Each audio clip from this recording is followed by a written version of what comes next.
नमस्कार विद्यार्थियों, foundation course महिला सशक्तिकरण इकाई 2 से कुछ महत्वपूर्ण पहलुओं को, महत्वपूर्ण बिंदुओं को, महत्वपूर्ण पॉइंट्स को नोट करिए जो कि परसों होने वाली फाउंडेशन एग्जाम के लिए अति महत्वपूर्ण है। विद्यार्थियों, प्रीवियस वीडियो में आपने गौरा देवी को डिटेल में पढ़ा है, उस पर बनने वाले प्रश्नों को नोट करा है।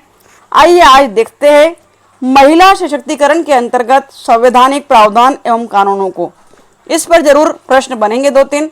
देखिए, लिखा है, हम भारतवासियों ने 26 नवंबर 1949 को हमारे संविधान को अंगीकृत किया।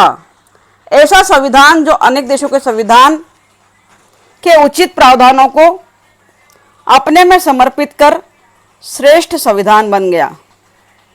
तो विद्यार्थियों, उच्चतम न्यायालय की वकील रेखा अग्रवाल कहती है, मैं संविधान की प्रस्तावना मौलिक अधिकार, मौलिक कर्तव्य एवं नीति निर्देशक तत्व सभी में समानता की बात कही गई है। अनुच्छेद 40 कहता है कि लिंग के आधार पर देश में किसी भी प्रकार का भेदभाव नहीं किया जा सकता। नोट डाउन करेंगे, अनुच्छेद 40 में कहा गया है लिंग के आधार पर भेदभाव नहीं किया जा सकता, याद रखेंगे।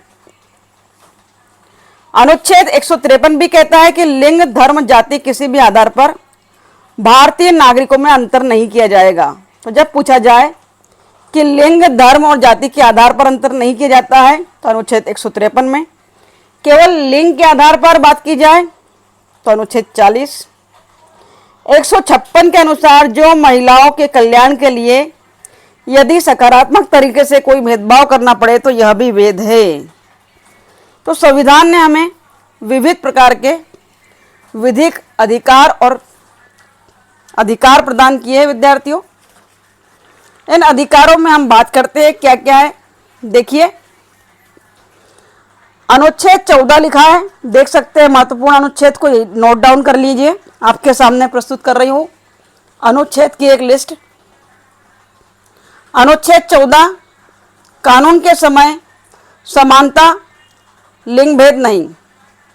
अनुच्छेद 15, धर्म, जाति, वंश, जन्मस्थान अथवा लिंग के आधार पर कोई भेदभाव नहीं, अनुच्छेद 15 में।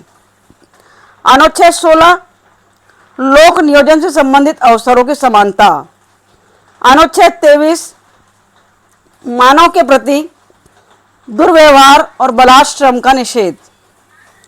अनुच्छेद 39, नीति निर्देशक तत्वों के अंतर्गत महिला कल्याण हेतु विशेष प्रयास। अनुच्छेद 39, समान न्याय एवं विधिक सहायता।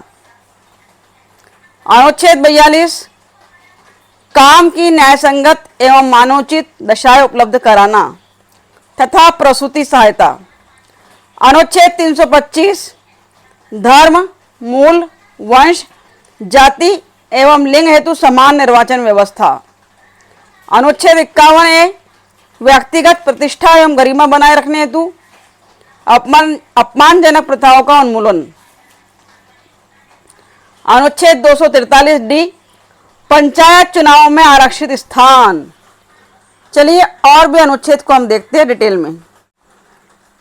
देखिए विद्यार्थियों, भारत में महिलाओं से संबंधित कानून और अधिनियम। नंबर 1, बाल विवाह निषेध अधिनियम 2006, दहेज प्रतिषेध अधिनियम 1961, घरेलू हिंसा सुरक्षा अधिनियम 2005, हिंदू उत्तराधिकार अधिनियम 2005, 1956 में संशोधन किया गया इसमें।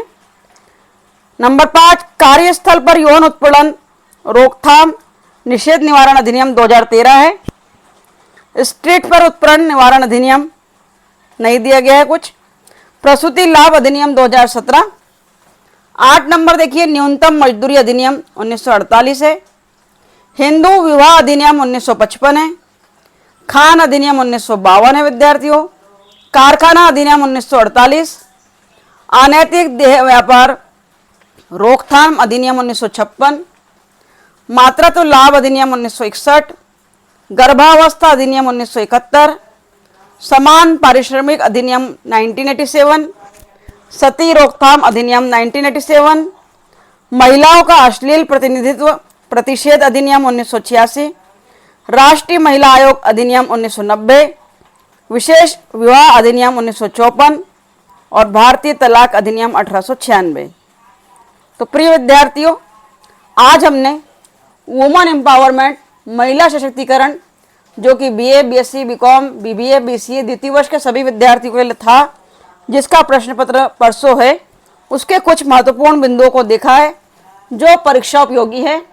तो विद्यार्थियों, परीक्षा देने के पश्चात ज़रूर बताइएगा पेपर कैसा गया है, कितने क्वेश्चन संभावित रूप से आपने सही लगाए हैं, कमेंट बॉक्स में ज़रूर लिखिएगा। और अगर वीडियोस आपके लिए यूज़फुल साबित हो रहे हैं तो इसे अपने दोस्तों में शेयर कर दीजिएगा। Thank you very much for watching my video. Thank you.